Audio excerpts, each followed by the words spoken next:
Thanks for tuning into the Launchpad. I'm your host, Dave Kluge, and today I am joined with Justin Boone from The Score and Corey Spala from DLF. We are going to be talking about nothing but our spicy and boldest predictions for the 2022 season. Can DeAndre Swift be the RB1? Can Cole Kmet be a top 5 tight end this season? How about this one? David Bell leading the Cleveland Browns in receiving yards. Yep, we got some spicy takes coming at you today, so be sure to strap in for this one.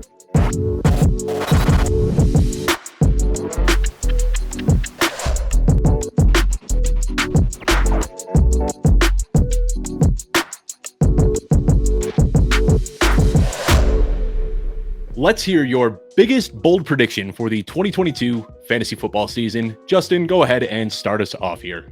Well, I hope this is bold enough for the first one, but I'm going with DeAndre Swift finishing as the RB1 overall. And I think what we've seen from him so far has been very exciting. We just haven't seen everything come together, right? We've seen those flashes of greatness. We've seen him have the kind of traits, the kind of upside that could put him in that spot. I mean, just if we look at that last year, right? He finished as the RB19 overall in half PPR leagues, top 15 RB in full PPR, but we don't want to look at the end of the year thing. We want to look at the averages, right? Fantasy points per game. So if you look at that, it bumps him up to RB12 in average fantasy points per game in half PPR, RB10 in full PPR. If we knock out those couple games at the end of the season too, where he came back and I don't know if he wasn't 100% or if they were just going easy on him because they were out of it at that point, you take those out of the mix. We look at that and we just go week 1 to week 11 before he got hurt. He was the RB9 in fantasy points per game and half PPR, the RB7 in full PPR. So I'm just creeping closer and closer here. I definitely think that the Lions are going to be better this season. So I think that helps him as well. And I look at him and I just say, you look at what he did in those first 10 games, as far as what he was doing as a pass catcher, averaging 5.3 receptions per game. That puts him on pace for 90 catches in a full season. So I think we're going to see it all come together this year. And I think he definitely has top 5 upside. I think he's going to challenge for that number 1 spot. And my bold prediction is he is going to take it this year. I love it, man. And as much as I'd love to challenge you, I really can't on this one. We just went live with all of our redraft PPR rankings on Footballguys, and I'm taking a look right now. DeAndre Swift overall is our consensus RB10, but yours truly has him higher than anybody else. He is my RB4 in PPR. I love it. Like you said, before that injury, he was on a ridiculous tear, averaging right around 6 targets per game. And I'm with you. At the end of the season, people look at his overall finish, but if you were actually watching those games, he clearly wasn't himself. They were out of playoff contention. There's no reason for them to give him 20, 25 touches a game in a lost season. So I couldn't agree more with you. I love that take. Everybody kind of jokes around about how Jameson Williams and DJ Chark are opening things up for Amon-Ra St. Brown. But really, I think DeAndre Swift is the biggest benefactor from those 2 additions. So love that one. I can't push back on you at all. Corey, you got any pushback on DeAndre Swift, or are you right aboard this one with him going as RB1? Yeah, it's definitely hard to push back on Swift because targets, receptions, they're worth more than rushing. He may not be the best rusher in terms of that, but if he's just getting these 4, 5, 6 receptions per game, he said half PPR, but in full PPR, who knows where he can be? I don't know if he could finish higher than RB1. Yeah. And the one thing I'll say, I mean, it's not just that he wasn't great between the tackles. He was pretty terrible as a rusher last year. And that's tough to stomach, especially when Jamal Williams is out there just clubbing people. You know he's going to get his points through the air, though. Hopefully he can improve a little bit as a rusher, but, either way, he's going to be a pretty safe bet because of that passing volume. Before we get into introductions, though, Corey, I want to hear from you. What is one of your boldest predictions for the 2022 season? Yeah, I'm going to start this one off here with Dalton Schultz will be the tight end 1 over the 2022 season. Now, how can this be possible with Travis Kelce taking all of those vacated targets of Tyreek Hill? Well, Amari Cooper's gone. They did re-sign Gallup. He's ongoing that ACL rehab. Drafted a rookie in the 3rd round. So when you take into account that 2021 season, Schultz finished as the tight end 3. And he was 92.3 points behind Kelce in PPR. Schultz had 78 receptions, 808 yards, and 8 touchdowns. So when we take this all into account, he may end up being the second target in the offense to open the season, especially with Gallup returning from this ACL. Who knows what's going to happen there? So this immediate opportunity may inflate his season-ending finish.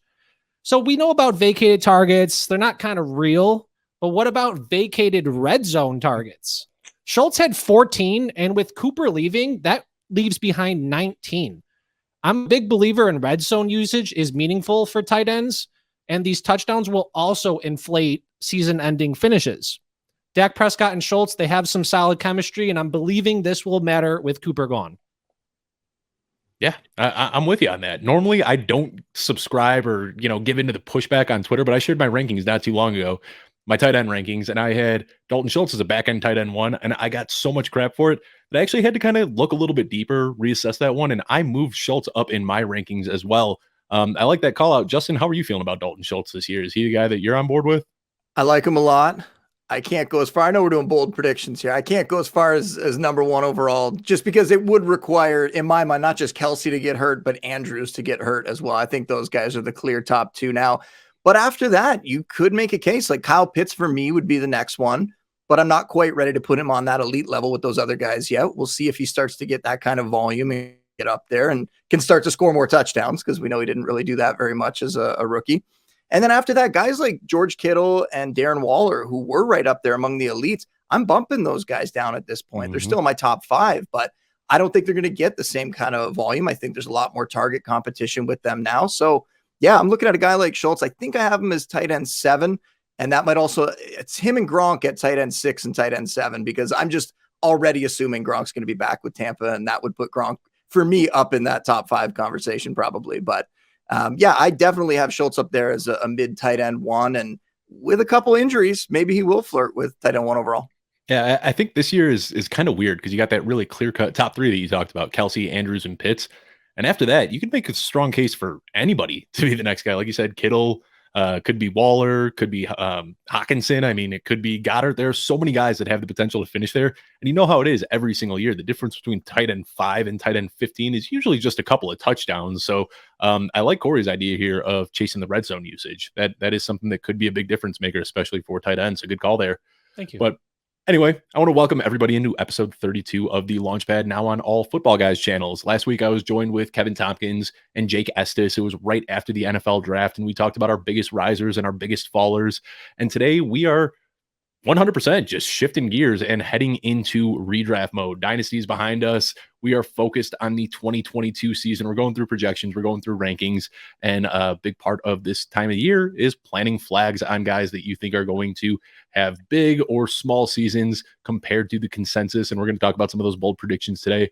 I'm joined with Justin Boone and Corey Spala. Justin, you can find him over at The Score. He's one of the most accurate rankers out there. He's got a podcast. He does rankings. He's awesome on Twitter. Justin, I don't want to pump you up too much. Go ahead and let everyone know where they can find you on social media and what you got going on this offseason. At Justin Boone on Twitter. So nice and simple there. The Score, you can download it for free. All my content, my rankings, trade value charts, all that stuff's free over there as well. The Score still giving that gift away to people. And yeah, the podcast, the Score Fantasy Football Podcast, available pretty much everywhere that podcasts can be found. So having a lot of fun with that one. Got to get you guys on pretty soon. Yeah, let's do it.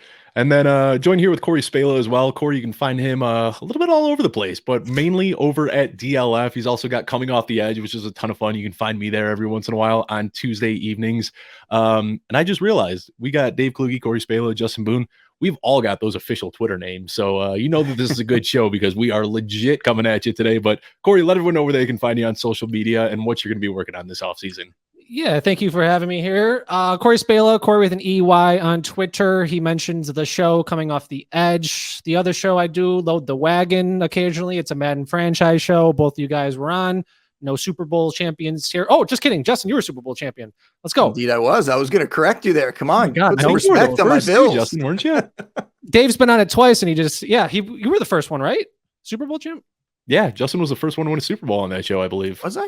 I don't even remember. I don't remember, but let's pretend he was. I think I was second. No, I think I was really gunning for the first one, and I think I came on like maybe 2 weeks after someone had done it. Yeah, because I remember that sense of disappointment before we started. Yes. Yeah, that's a fun show though. It was great. Yeah. That was such a good time. Thank you. Yep, Madden franchise draft show. Content wise, DLF, Dynasty League Football. Catch us over there doing that stuff. That's pretty much it, really. I'm kind of not much going on. I'm not that much of a ranker here compared to you guys, but yeah, but very actionable, fun content that you're pumping out on your Twitter. Yeah, all the you can time. probably come to my Twitter and find a lot of good food content, mostly, and some haha jokes if you're into those types of things. Yeah, a little bit of jokes, a little bit of food, a lot of Moe's Southwest. I feel like we Dude, just I'm got to going plug them at this Friday, point. bro. Yeah, so Can't wait. well, anyway, let's go ahead and dive in because we got a ton to talk about today. And Corey, we're going to throw it back to you.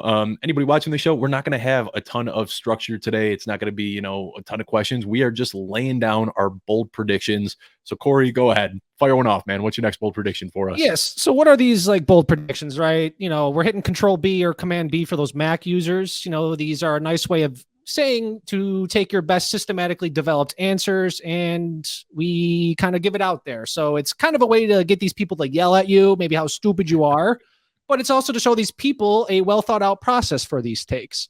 So I'm actually very happy for today. What is today? 5/11. It's a Wednesday. It seems to be Tua Tagovailoa day, and I think he's going to be a borderline quarterback one. Tagovailoa, he's going to be the beneficiary of this RPO style offense, and he has these two lethal weapons at his disposal with some additional pieces. Tyreek Hill, Jalen Waddle, and then Mike Gesicki and Chase Edmonds, pretty serviceable. When we look at Jalen Waddle and Tyreek Hill, they both finished in 2021 top 5 in receptions within 2 seconds of the snap. Combine this with Tagovailoa having the third quickest release. I believe new head coach Mike McDaniel will not fail Tagovailoa, and he's going to scheme out these best players for him. As offensive coordinator in 2021, McDaniel had the 49ers offense finish 5th in rushing attempts, but only 29th in passing attempts. Jimmy Garoppolo, he had quarterback 14 and quarterback 17 finishes in the 2 seasons where he did play more than 15 games. Mike McDaniel will be able to scheme out the offensive talent. So I have this question. If you do not believe that Tagovailoa is going to succeed, then why are Tyreek Hill and Jalen Waddle likely to be going within the first 3 rounds, maybe 4 for Waddle? Why is Mike Gesicki going to be a sleeper and potentially even Chase Edmonds? The quarterback has to support this. Interceptions won't take away much, but the potential yards after the reception and any additional touchdowns is going to benefit Tagovailoa. So I'll push back on that slightly, just saying that I had that same exact mindset last year with Ben Roethlisberger. I said, how can we be ranking Juju Smith-Schuster, Deontay Johnson, and Chase Claypool as top 30 guys? Pat Freiermuth is everybody's favorite sleeper. Najee Harris is going to be there catching passes out of the backfield. I was like, there has to be some value in Big Ben, right? And Big Ben ended up finishing outside of the top 20 quarterbacks. We saw it a couple seasons ago with Teddy Bridgewater in Carolina, where he supported 3 top 36 wide receivers, had Christian McCaffrey on his team, and still wasn't a serviceable fantasy quarterback. So I get what you're saying, and I want to talk about this for a while because Tua is definitely the talking point right now in the fantasy industry. I do like their yards after the catch ability. I mean, he can just get the ball out of his hand quickly, get it to his playmakers, and let them do their thing. Justin, walk us through your process a little bit, though, with Tua. How are you feeling about him this season? I'm so glad Corey said this. I considered making this one of my bold predictions as well, to be honest, especially because we saw the Tua stuff coming out recently. First, I will say, if you're watching a highlight like that and you are determining that a quarterback does not have the arm strength on one throw in a practice situation, you are playing fantasy wrong, unless you're going the opposite way with it and you're seeing everybody overreact and then you're trying to go get Tua shares on the cheap. That's what you should be doing. Completely agree with Corey. I don't think Tua, and this is an interesting conversation in fantasy where I know there's a lot of people who want to go out and get guys that have that top 5 upside. I don't think Tua has top 5 upside at the position, maybe even not top 7, but can he crack the top 12? Absolutely. He's a player that we've seen a lot of quarterbacks come in, even go back to a guy like Drew Brees, who I don't think Tua is going to be Drew Brees, but I think he's that type of quarterback that he needs the timing, he needs the rhythm, he needs to play within that system. He needs to understand what's going on around him. And he comes in after having the injury in college. He probably shouldn't even have played that rookie season. Everybody gets on him after that and says he's a bust. Just ridiculous. I know he makes the odd, really bizarre decision. He throws the ball up sometimes and it'll get intercepted. But now he has these weapons. I'm all in with Corey. I think the coaching staff, the weapons around him, and just the fact that I think he's a pretty good quarterback. I don't think he's going to be an elite quarterback, but I think when you surround him with all these pieces, I think he's going to be a pretty good fantasy quarterback, and I definitely think he's going to have a shot to crack the top 12. The only thing is there are so many good quarterbacks at the top that when you get into that conversation of, I was on a show yesterday, we were talking about guys like Trey Lance and Deshaun Watson, who for me right now aren't in my top 12, but you could make an easy argument that they should be top 10, maybe higher, right? Like on a per game basis, those guys could put up huge stats. So it gets pretty tough when you get into that mix, the top 15 or so. But right now I have Tua right there. I kind of flip-flop him with Derek Carr as my QB 15, QB 16, right in that range. I like it. Yeah. And I think one of the points that you said is just so important to drive home. I mean, there are so many quarterbacks that have huge upside this season. JJ Zacharyson, good friend of the show, he built his brand around late round quarterback. And then just within the last few years, he said that, we're starting to see these Konami guys that maybe are worth reaching for because they're going to be such a difference maker. But now looking at it this season, if there ever was a year to rank, I mean, it seems like you got a clear cut like top 5 or 6 with Josh Allen, Mahomes, Herbert, Lamar Jackson, Kyler Murray, maybe throw Jalen Hurts in there. But then you can look at the next 10, 15 guys down that list and make a strong case for any of them to finish as the very next quarterback. So I like it. Yeah, if you're waiting on quarterback this year, Tua is definitely a guy worth targeting. Want to stay on this a little bit, or we want to go over to your next bold prediction, Justin? I would say one more thing about the quarterbacks. I think after Josh Allen, and I'm not saying that because I'm a Bills fan, but I think Josh Allen is the clear QB1 for me.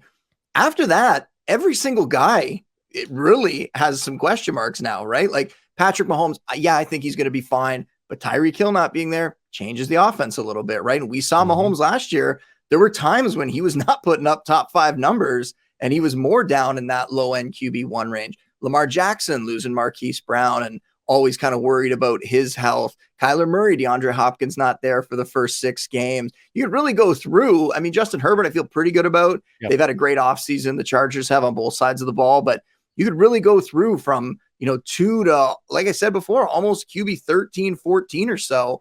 And I wouldn't be shocked if any of those guys ended up in the top 5, including Trey Lance. And that leads into my next one. It's not about Trey Lance, but it's about his team. So your bold prediction wasn't Josh Allen quarterback 1? It was not. No, it was not Josh Allen quarterback 1. That would have been my bold prediction a couple years ago. But let's hear it. Trey Lance. Lay it on us, man. Let's hear it. It's not about Trey Lance, but it's adjacent to Trey Lance. All right. It is that Brandon Aiyuk is going to outscore Deebo Samuel this year. And Ayuk's another guy that for some reason was popping up on Twitter. A lot of people were talking about him recently, but you look at what happened last season, and I will admit I was huge on Aiyuk before last season. And then he comes out, he was in the doghouse. That's old news now, but around mid-season, everything started to change for him. It's around week 8 or week 9 or so. From that point on, Aiyuk completely stepped up. I know Deebo was having a fantastic year, but we're just going to talk about Aiyuk for a second here.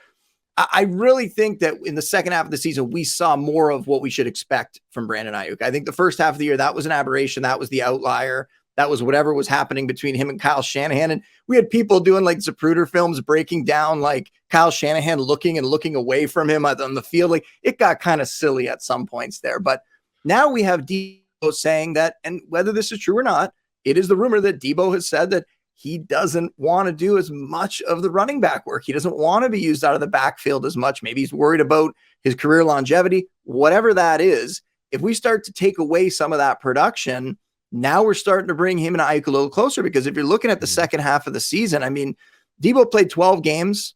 If you're going from week 9 till the end of the year, and it will include the playoff games as well. And during that stretch, he averaged 61.67 receiving yards per game. So meanwhile, Aiyuk during that same time played 13 games. He averaged 63.08 receiving yards per game. So actually averaged a little bit more than Deebo through the air there. Aiyuk scored 4 touchdowns during that time. Deebo 3 touchdowns, pretty comparable, but still worth noting that it's close. I know Dave Lombardi, who covers the Niners over at The Athletic, he was tweeting about it today, pointing out that, Aiyuk went from last among qualified receivers in yards per route run from week 1 to week 7.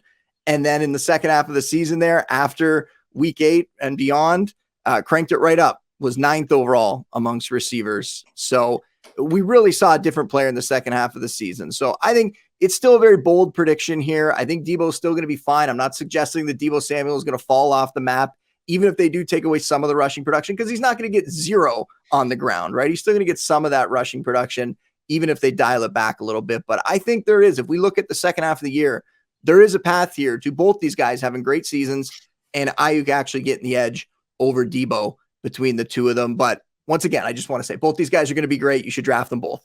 Yeah, I agree with you. And sometimes that's what you do, is when you have 2 great players on an offense, you just draft the cheaper guy. And I think everybody's the way that they look at Brandon Aiyuk, it's very muddled because of that early season, whether he was in the doghouse, whatever it was. But talking about Deebo Samuel for a second, I mean, I was this guy's like biggest proponent last offseason. I was telling everyone to go out and draft Deebo. I think everyone just forgot how good he was after he was injured in 2020. But now we saw this really weird change in midseason. Like for the first 2.5 years of Deebo Samuel's career, he would get, maybe 2 or 3 carries here and there in a game, but he wasn't running the ball like crazy. He was, kind of an extension of the run game, but catching his ball on short passes. He'd go 3-5 yards out, catch a short pass, and then rack up some yards after the catch. And then halfway through the season, he was getting 8 carries a game, and all of his targets were coming 30, 40 yards downfield. In addition to that, you got the switch going from Jimmy Garoppolo to Trey Lance. I mean, there's just so much to unpack with this San Francisco offense this year that you can make cases for or against just about every single player. Kittle, Deebo, Aiyuk. It's going to be a really tough one. And here we are, 4 months before kickoff, and we don't really know what to make of this offense. Corey, do you have any insight on Deebo Samuel and Brandon Aiyuk? Yeah, I want to just to hype up Aiyuk a little bit more. Yes, like Justin Boone alluded to about taking on that rushing stuff. Aiyuk out-targeted Deebo Samuel as well down the stretch. So that's super cool to see Aiyuk get a little more out there. And I think he might have had a little more yards too. It'll be interesting to see if he does return to the 49ers and if they do reduce that kind of rushing role he has. And will he take some of those carries and give him those targets and receptions? It'll be very interesting. But I am absolutely here for this Aiyuk thing. And I'm going to send this to everybody because I have him and I'm going to try to trade him away. The one thing I still want to add about this is when you look at those splits from Deebo Samuel, if you're looking at his game log, you'll see exactly where it happens at the midway in the season where they just switched up his usage. And even though he went from being a low ADOT yards after the catch guy to a running back, even when that switch was made, his fantasy production was almost identical in the first and second half of the year. So really bizarre. Obviously, we're expecting some touchdown regression, but Deebo Samuel, where he's getting drafted right now, I think is just way, way too rich. When I put out my first set of rankings, I had him as a back-end wide receiver 1, and I still feel like it's a little bit too high because we got to see some regression, and we're going to see Brandon Aiyuk be a bigger part of the offense. Anyway, Corey, let's hear your next one. What's another flag that you're planting here? Yeah, definitely. I'm going to go a little bit away from fantasy here, and it's not because Justin is here. It's because I do believe this. I think the Buffalo Bills are going to win the Super Bowl. Josh Allen, he's taken major steps forward in each season of his career, and this 5th season, he's going to get that trophy. And if I am correct, he's going to have to be the MVP too. All the moves the Bills have made, it just makes it seem like it's going to be Super Bowl or bust for this team in 2022. Yeah, I don't think I can push back at all on that one. Justin, are you going to make a case against the Bills here? It's not a bold prediction. It's just going to happen. I don't know why we're even talking about that as a bold prediction. Come on. Yeah, I love the Von Miller signing. They might have overpaid for him a little bit, but getting a guy that has like Super Bowl experience with multiple teams, multiple rings, I love that Von Miller edition. It kind of flew under the radar a little bit, but yeah, I can't push back on that one at all, Corey. No, I've said this before. I think as a Bills fan, I will say that it's really nice rooting for a team because there were years where I wasn't able to root for a team that seemed like they knew what they were doing. And since Brandon Beane and since Sean McDermott showed up, they're just now when you watch the draft, they're making all these smart decisions. They're taking the players they should take. It's fantastic. And like you're saying, they know exactly where they are. They knew exactly what they needed in terms of little extra pieces, right? A pass catching back, and they tried to get McKissick. Ends up being James Cook. I'm fine with that. And a guy like Von Miller, like you said, you overpay for, but just to kind of put you over the top. Yeah, they're loaded on both sides of the ball. And I'm very excited. I will say last year was the first time that I was really, really disappointed when they lost in the playoffs, because prior to that, it was like, I don't think they're quite there yet. It's great that they're making the playoffs again. It's great that they're in contention, but I didn't really feel like they were ready.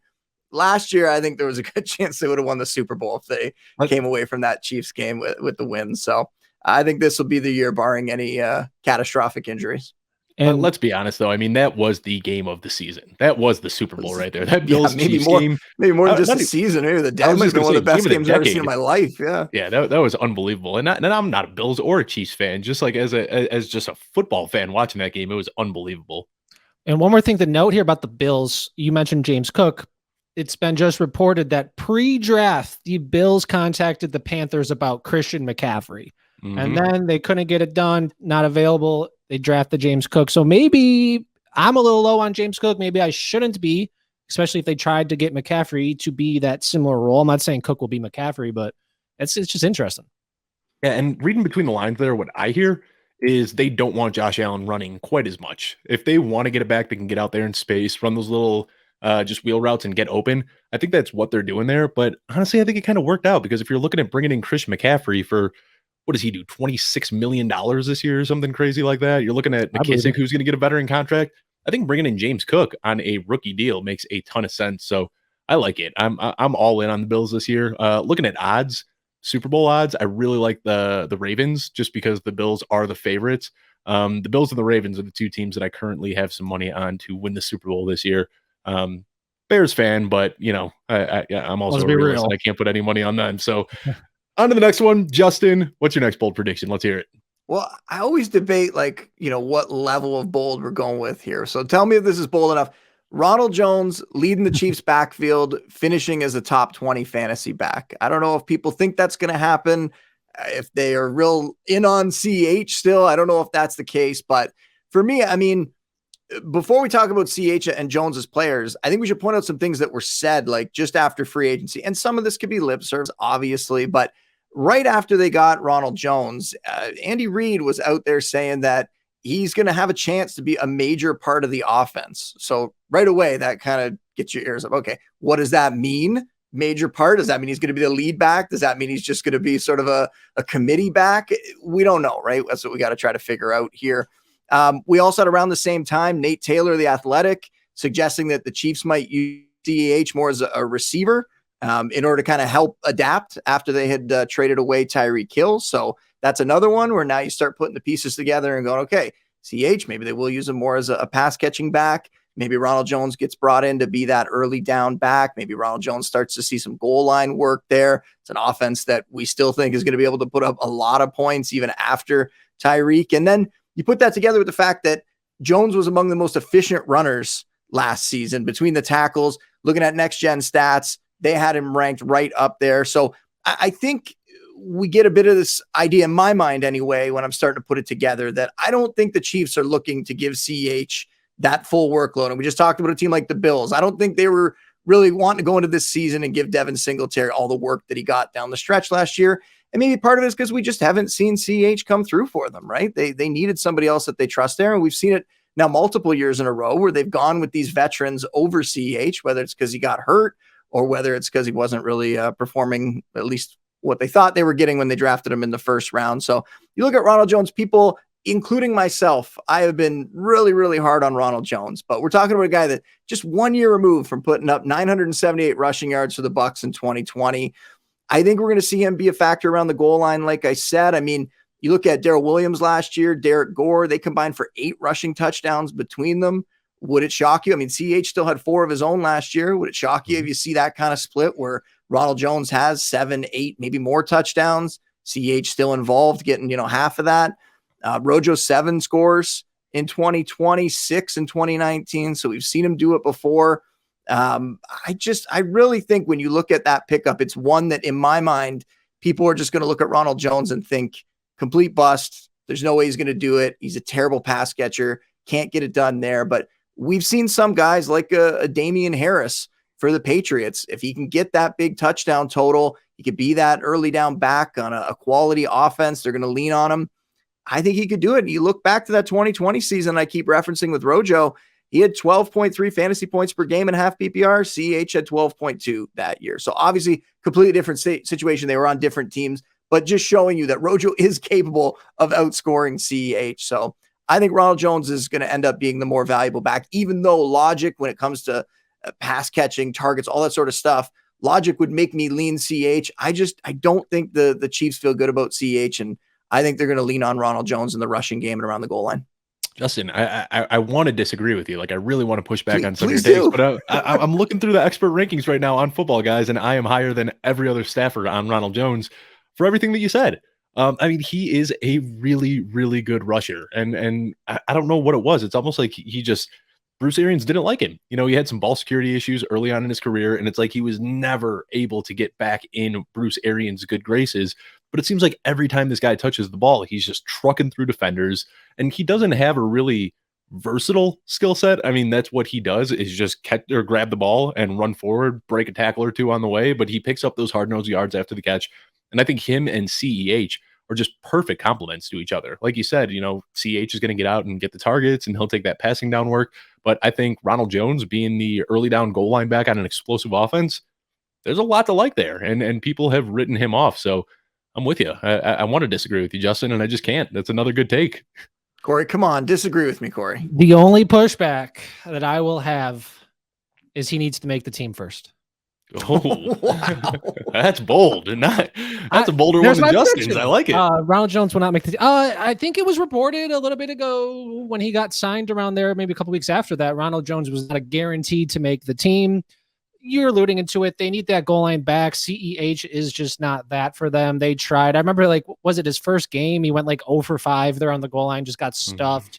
They definitely do need the goal line back, and someone like Ronald Jones may be able to do that. I guess we shall see here following camp and all that stuff when roster limits are finalized. Yeah, it'll be interesting to see how that depth chart shakes out. But yeah, I think if Ronald Jones makes the team, I think, ranking him inside the top 30, he's definitely one of those guys, he falls outside of the dead zone. So you don't have to put a ton of draft capital into him. He's somebody you can draft right now in the 9th, 10th, 11th, 12th round in your best ball tournament, and he has immense upside. So sure. I like it. Best ball's cool. Justin brought up Damian Harris. He had 15 touchdowns last year, but only finished as PPR running back 14. So Ronald Jones may need a lot, but we're here for the bold predictions, and I think I'll get on board with it. I like it, but again, let's see if he makes the team. It's a bold prediction. I'm not sitting here saying it's for sure going to happen, but I think there's definitely a path that's within his range outcomes. Let's go ahead and look at some of the other guys in his range though for a second. I mean, he is getting lumped into the handcuff range, and he is presumably going to be the early down guy. Right now, I'm looking at our expert rankings, and he is sandwiched between Michael Carter, Ramondre Stevenson, Alexander Madison, Nyheim Hines, J.D. McKissick. I mean, I think that you should be looking at Ronald Jones before you're looking at any of those guys, just because he doesn't need an injury to get the volume. He could be stepping into that volume week 1, not waiting for somebody else to tweak an ankle or something like that. Yeah, and I think what Corey's saying about, the small chance that he wouldn't make the team, I think that would require them trading for somebody surprising, getting released in the summer and then picking them. I think there'd have to be an addition. If you look at the depth chart there right now, it is, just kind of UDFAs and late round rookies, and then those two, right? There's no one really on the roster at the moment that looks like they're going to be capable of stepping up and passing those guys. But you never know. In the summer, some of these vets get dropped, and we'll see what happens there. And we saw it last year with the weird Le'Veon Bell acquisition midseason. The year before that, if you remember, it was Damian Williams' season. Everyone was drafting him in the 2nd round, and then they signed LaShawn McCoy a week before kickoff. So that's the one thing I guess you got to worry about with Andy Reid, is him finding some veteran that he gets excited about at a very inopportune time after fantasy drafts. But Corey, that's enough about Ronald Jones. Let's hear the next take from you. What's your bold prediction? My next one here, it's going to be that Jared Goff is going to be a league winner. So the Detroit Lions, they did nothing to make Goff not be the starting quarterback for the entire year. They traded up to get Jameson Williams. They're at pick 12, and albeit, recovered from that ACL injury, he'll find the field this year, pending their plan of action with their new franchise wide receiver. Not only that, TJ Hawkinson and DeAndre Swift, they're going to return to presumed 100% health. And of course, that emergence of Amon-Ra St. Brown, it's just going to help all parties involved, alluded to earlier about DeAndre Swift. The free agent acquisition of DJ Chark, nothing special, but it'll provide some nice vertical speed a defense just can't ignore. This league winner, it could mean a late round, the quarterback in the redraft, or if we're going to talk dynasty here, a nice target for those leagues, specifically Superflex. And if we're talking dynasty, it should be noted the Lions, they can move on after this year. They got 1st round draft picks in 2023, but in 2022, it's all systems go for Goff. Yeah, I mean, I want to push back because it's just Jared Goff and it's gross, but when you look at it, I mean, I'm trying to find the numbers right now, and I don't have them readily available, but I believe he had back-to-back top 10 seasons. And, obviously he had a really good supporting cast there with Cooper Kupp and Robert Woods and Brandon Cooks and Todd Gurley, but Sean McVay. Is that group of offensive skill players that much better than DeAndre Swift, Hawkinson, Jameson Williams, Amon-Ra St. Brown, DJ Chark. I mean, we know that this guy, when you surround him with talent, he could be a very capable quarterback. So as much as my initial reaction was to gag a little bit, maybe. Justin, what do you got to add about Jared Goff? What are you guys talking about? Come on, bro. Come on. League I thought winner. Corey was trolling us with this one. I thought you're just trying to get us to disagree. The thing is, like, even why? if Jared Goff has a better season than we expect, even if he really puts together a good year, you're talking about like league winning. He's not going to be anywhere near what it would take to be league winning because of what we talked about earlier. There's so many good quarterbacks, right? So could he outperform where he's going off the board now? Absolutely. In a 2-quarterback league, could he be a really strong QB2 for you? Okay, I'll give you that. But I don't think he's going to sniff the top 12 like we talked about. I would be very surprised if he cracked the top 15 with all the guys, barring a year like I think a couple of years ago we had like just a million injuries at quarterback, and maybe you see some names get up there at that point. But no, I cannot get on board with this one, even though I love the direction the Lions are going in. I think we were really hard on Dan Campbell, and I actually really like what they've done. That coaching staff is bringing it. They're really competitive. They seem like, they're doing some of the right things, as opposed to, I think when they first came around, people were like, oh, they're hiring all these like ex-players, and how's this going to work out? And could this be a disaster? And Dan Campbell's kind of crazy energy in press conferences. But so far, he's got those guys playing hard, and they're making some really smart rosters. So I think they're going in the right direction. I think this is the swan song for Jared Goff, though. I think they give him this year, and they have to go get somebody else next season. I just don't think Jared Goff has it. Can he have an okay fantasy season? Yeah, we saw when he was, the puppet for Sean McVay, he was able to put up decent fantasy numbers. I don't think it's going to be the same situation with the Lions. So I was able to find it more than decent, Justin. All right. 2019 or 2017, 2018, 2019. He was a QB12, QB6, QB13. So not eye-popping numbers, League but winner. I mean, you're starting him weekly. Sean McVay Sean McVay. I'm giving most of that to Sean McVay. I'm sorry, Jared Goff. He's an average quarterback. You surround him in a great situation with a great coaching staff, he could put up okay numbers. But if you're calling it a league winner, if we're saying a bold prediction to me would be he finishes top 15, I'll take that. Okay, that's bold. But as the term league winner, I just don't think he'll be anywhere near enough. The rushing ability is not there. Like, he's just never going to come near that top 5, top 7. I agree. When I think league winner, I think Jalen Hurts last year. I think the guy, Murray like a Trey Lance could come out of nowhere and be like a top 5 guy and be a league winner this year, right? And I think that's the problem is Jared Goff's ceiling is probably like a middling QB1. Like, if everything falls into place for him this year, he has a great season. He's probably going to be QB 6, 7, 8. Like, I think that's kind of his best case scenario. I see you shaking your head though, Corey. Yeah, y'all are haters. You just need to be a little bit more open-minded. So let's talk about Jared Goff's long-term though. Everybody just expects that the Lions are going to suck this year and they're going to get a top pick and they're going to end up with CJ Stroud or Bryce Young or whatever other quarterback pops up next season. But what happens if the Lions win 8 or 9 games and they got a middle and first round pick, or maybe they even sneak into the playoffs as a wild card or something like that? Jimmy Garoppolo then. Yeah, they draft somebody else, they move on, or if people are excited about where that team's going, maybe they end up as a destination for like a veteran quarterback that wants out wherever they are. We've seen that kind of happen, like the Russell Wilson to the Broncos, the Brady Bucks kind of thing. I think that's what happens, and I think Jimmy Garoppolo, or not Jimmy Garoppolo, I think he gets moved. I think Goff gets moved. Yeah, it's kind of that Spider-Man meme, both of them pointing at each other, Jared Goff and Jimmy Garoppolo. I mean, that being said, Jimmy Garoppolo is still in the 49ers, so, what do we know? Yeah, who knows? All right, Justin, what's up, Corey? Just to finish here on Goff, surrounding his contract, he has 2 more years, 2023 and 2024. The Lions have the ability to move on, cut him, trade him. They can save $20 million each year. And we can't forget, with the Stafford trade, they do have the Rams first-round pick next year. It's going to be late, but if they can package anything they can to move up in the draft to get one of these top quarterback prospects we've seen in a while, they're going to do it. They're building the foundation for this team to move forward, and they're just going to be missing that franchise quarterback. Yeah. Well, based on what we're saying, with DeAndre Swift as the RB1 in fantasy and Jared Goff as a league winner, they're not going to be picking anywhere near the top. They're going to have to use those picks to move up, right? That was kind of the joke last year too. Everyone like TJ Hawkinson was everyone's favorite sleeper. DeAndre Swift was everyone's favorite running back sleeper. Everyone was in on Amon St. Brown. And it's like, are they really all going to be able to hit? And somehow they did. And Goff still had, a less than average season. Let's go on to the next one, though. I can only talk about Jared Goff so much before I want to start pulling my hair out. Justin, the league winner. Hear from you.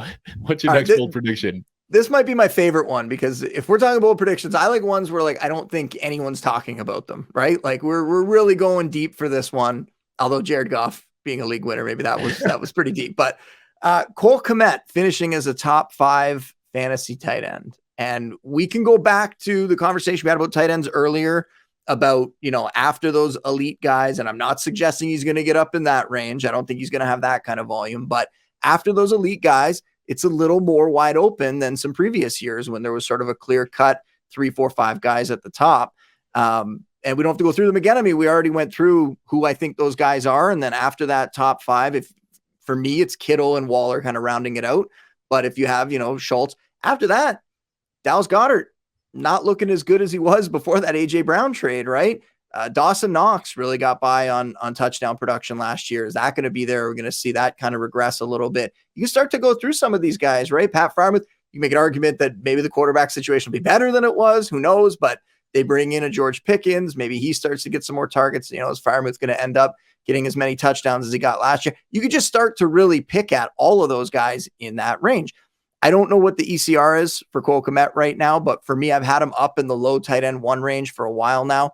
Kind of bouncing around in that area. I really like him. When you look at what he did last year, so he had 60 receptions, which was tied for 12th among tight ends. He had 612 yards, which was 11th among tight ends. So then you're going, wow, why didn't he finish really high last year? He didn't score a touchdown. He had 0 touchdowns. Exactly. There you go.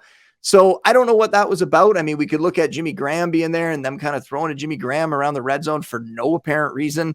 But if you give Kmet 5 touchdowns, let's say last year, which is what guys like Tyler Higbee, CJ Uzoma, those guys had 5 touchdowns, even 5 touchdowns, that would put him in the mix as a top 12 tight end. He would have been right around that fringe tight end 1 area. Now we have Graham gone. You have Allen Robinson gone. You'd think that the Bears were going to go out and do something. They did not.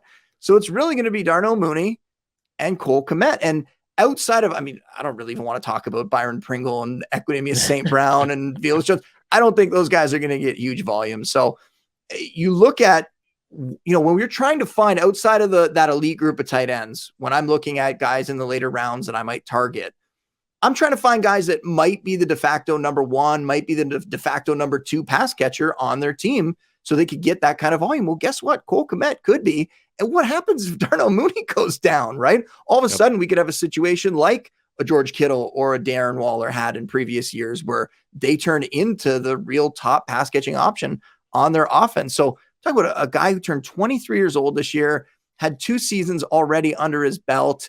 And we've seen so many tight ends come to the league and need a couple years before they adapt to the pros. So I really like Cole Kmet. Whether he gets all the way up into the top 5, I don't know. But I think there's a chance we're going to see him finish a lot higher than people have him ranked, including myself. I think I could end up being low on him, even though I feel like I'm higher than most. Yeah. And isn't this exactly why everyone fell in love with TJ Hawkinson last offseason? Because everyone was like, well, somebody in Detroit needs to catch the passes. And then everyone just started doing projections and they realized, wow, TJ Hawkinson's probably going to see 125, 130 targets. It's exactly where Cole Kmet is this season. And then you already talked about the 0 touchdowns last year, but he didn't have a lot of touchdowns as a rookie either. I looked this up recently. Cole Kmet is the 2nd tight end in NFL history to have 130 targets and less than 3 touchdowns in his first 2 seasons. All right. There was one other guy that did it. Damn you.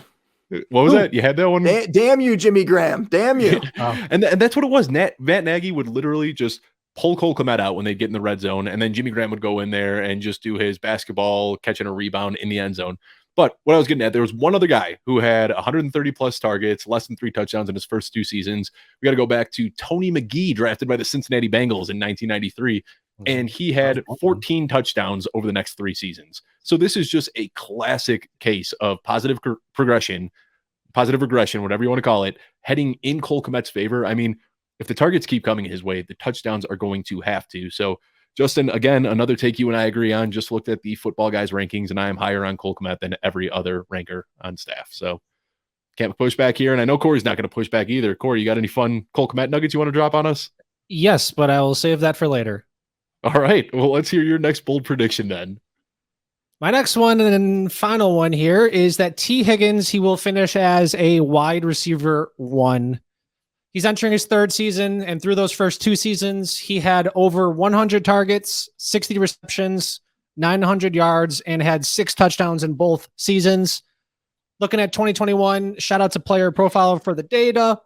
He was 12th in route participation, 12th in expected points added, 10th in yards per route ran, 8th in yards per target, 7th in expected fantasy points per game.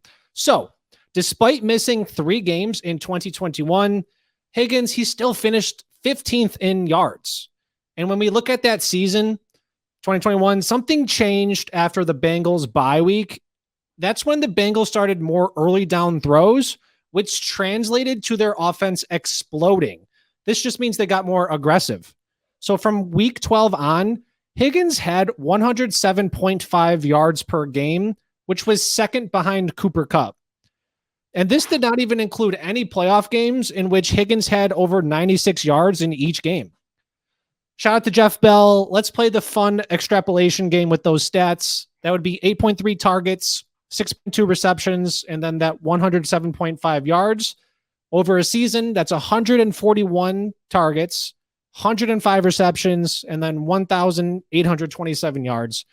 It's not fun to play the extrapolation game. I'm just picking whatever fits my narrative here, but that's still pretty interesting.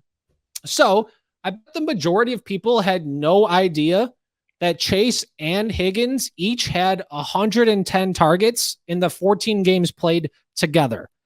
Higgins is the vertical threat, the outside the numbers type of guy. He led the league with 18 contested catches last year. And by leading the league, I meant 4th. Higgins, he had the 4th most contested catches with 18. Chase is that big explosive play guy. He could take the slant to the house. But Higgins, he's going to be that jump ball guy that will get 30 to 40 yard gains without any additional yards after the catch. Yeah. I maybe we're just ridiculously sharp over at Football Guys, because I just did my rankings and I uploaded them and I thought I am going to be so spicy with this T. Higgins ranking. And I put him inside my top 10 receivers. He's also inside my top 10 too. He is inside every single ranker's top 12 right now. I'm looking on Football Guys. The lowest anybody has him ranked is Ryan Weiss, who's got him at wide receiver 12. Outside of that, Chad Parsons has him as wide receiver 8. I've got him as wide receiver 7. Justin Howe has him as wide receiver 10, and Jason Wood has him as wide receiver 10. So it's one of those, I think, like, to casual fantasy players, they think, I don't want that guy. He's the wide receiver 2. But this guy is going to produce. He's going to get a ton of volume on an explosive offense that could easily pass 680, 720 times next year. So, yeah, I don't have any pushback there. I love T. Higgins. Yeah, whether it was Chris Godwin, Mike Evans, we've seen teammates end up as top 10, top 12 guys together in the same year. So I love T. Higgins. Absolutely huge on him. Got him on a ton of dynasty teams. So I love that you're saying that, Corey. And yeah, I'm all in on him as well. And I think it's almost a little like the Brandon Aiyuk thing, where early in the season, because of the injury, he came back and there was a few games there where he wasn't really producing. Maybe he wasn't 100%.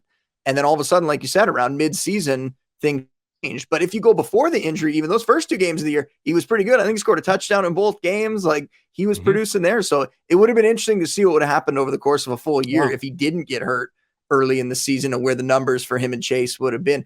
And truth be told, I contemplated making one of my bold takes today. T. Higgins will outscore Jamar Chase. And then eventually I went with Aiyuk over Samuel.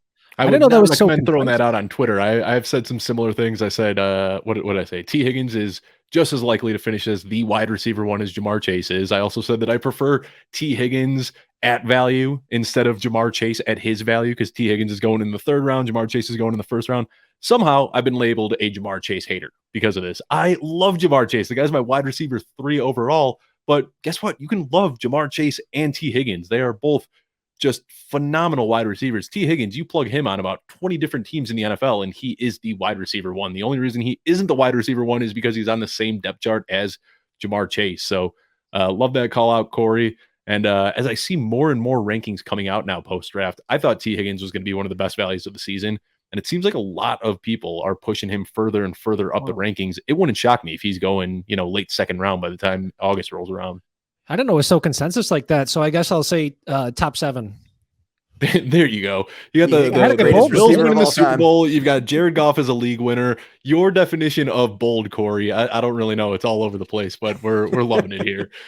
Justin, let's wrap up with the final bold prediction here. Hopefully this is something I can disagree with, because so far you and I have been in lockstep. I've gone like a little further and further down the depths of bold predictions here. So I think this one you guys are definitely going to disagree with, because it's a little bit crazy, but I'll make my case anyway. David Bell leads the Browns in receiving this year. And if you're saying, who's David Bell? Well, obviously you haven't been paying attention to the draft, and you didn't watch the draft after night 1 probably, but he's a 3rd round pick that went to the Browns, and he's going to a situation where there's a lot of unknowns, right? Deshaun Watson, is he going to have a suspension? Is he going to miss a suspension this year? And is it going to avoid it until 2023? We don't know. All that's still yet to be sorted out. But you look at this offense. I mean, Amari Cooper's there. Amari Cooper is somebody I like. I'm not down on Amari Cooper, but he's somebody that I wonder if there's a reason why the Cowboys were willing to move on from Amari Cooper, right? We've seen him, not that he's old. He's 28. He's been in the league forever, though. He's had some injuries, some ankle injuries. He's missed some time, and he's been really an inconsistent player over the course of his career. Though he had some great games and some great stretches with Dak Prescott, he can be kind of frustrating in real life and in fantasy, right? So I wonder whether Amari Cooper is still the same player that we've seen in the last few years, right? You look at David Bell coming into a depth chart. We're behind Amari Cooper, Donovan Peoples-Jones, Anthony Schwartz, David Njoku. I like David Njoku. I don't really think the other two are really going to do that much. I mean, Njoku, it's finally going to be nice to see him get his shot as the tight end there, but it's also a team that tends to like to deploy multiple tight ends. So, Harrison Bryant, we'll see what happens there. But I think Bell could step into some pretty serious volume right away. I think he could step right into that Jarvis Landry role. And you look at the kind of player he is, a guy that everybody got down on because the athletic testing, it was pretty bad. But when you're looking at receivers, there have been plenty of receivers that there is definitely a mark that if you're running a 5-second 40 as a receiver, we're not drafting you. But if you're in that range, that 4.6, 4.7 kind of range, there's been guys that have definitely come into the league and done pretty well.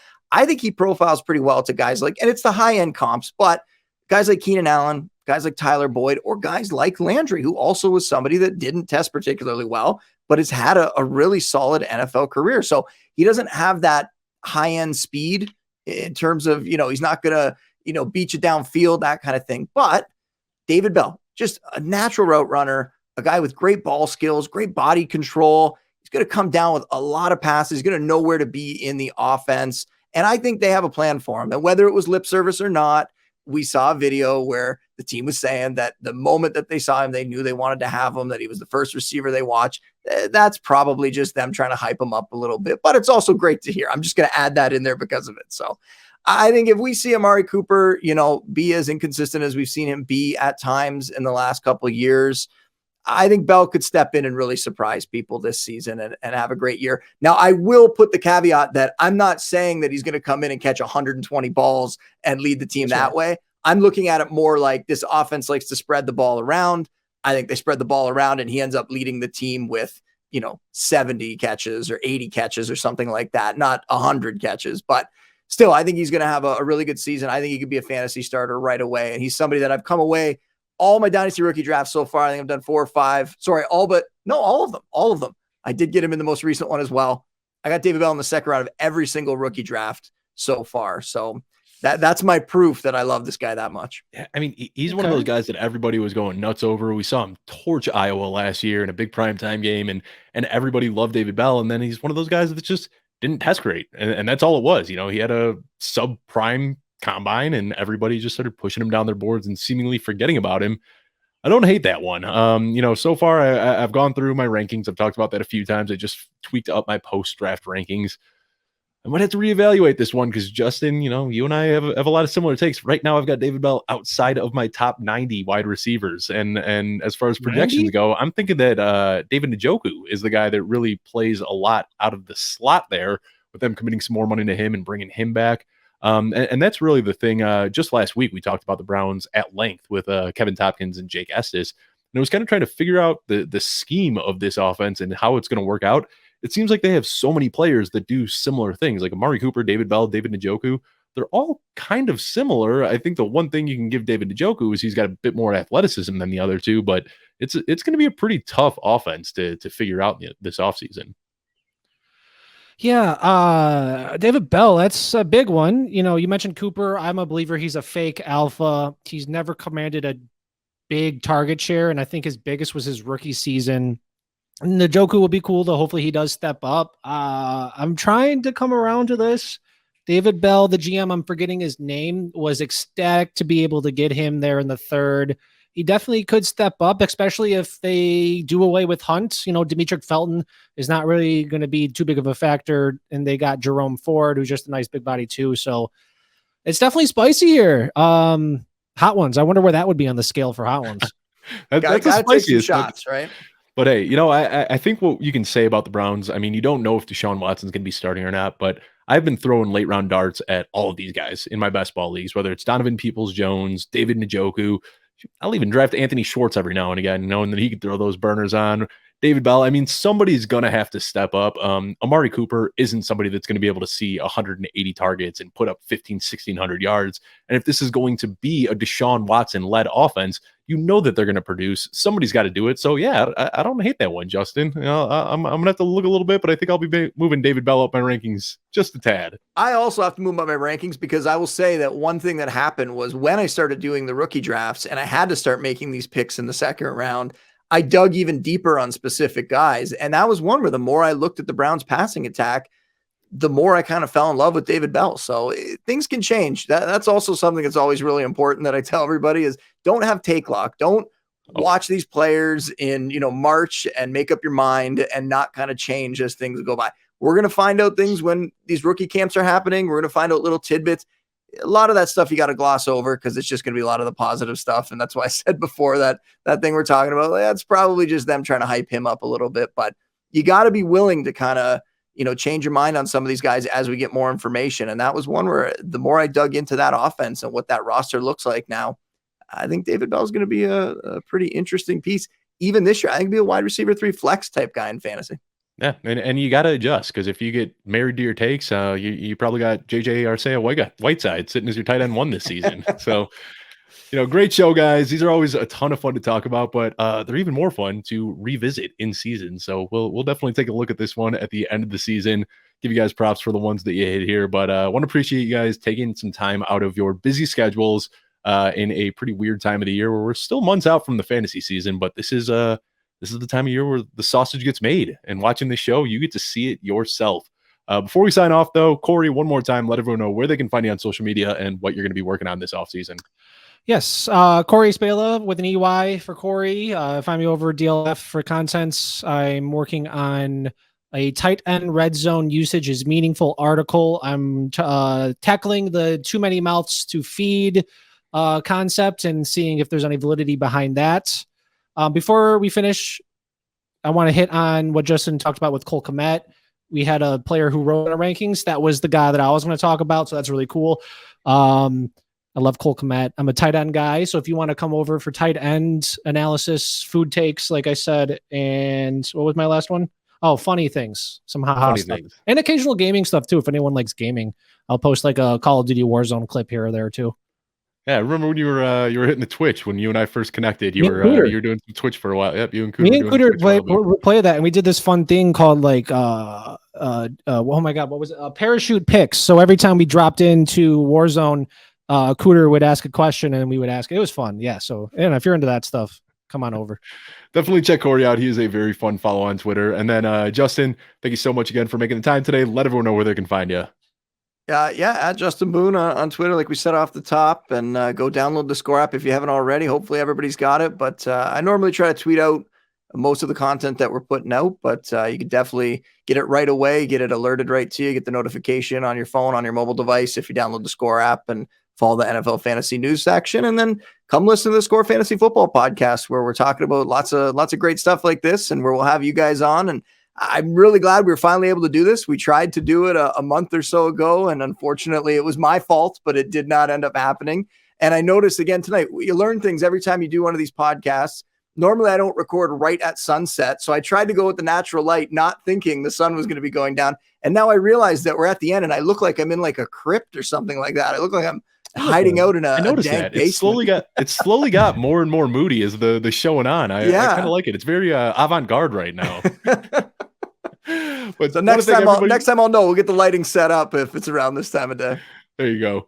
Well, I want to thank everybody again for tuning in. I'm Dave Kluge, joined today with Corey Spala and Justin Boone, and I will catch you next week. Thanks for watching. Just a reminder that this show comes out every single Friday at youtube.com/footballguys. On the right side of your screen, you'll see some of our recent videos as well as where you can subscribe. Be sure to do all that, like, subscribe, leave a comment, and I will see you next week.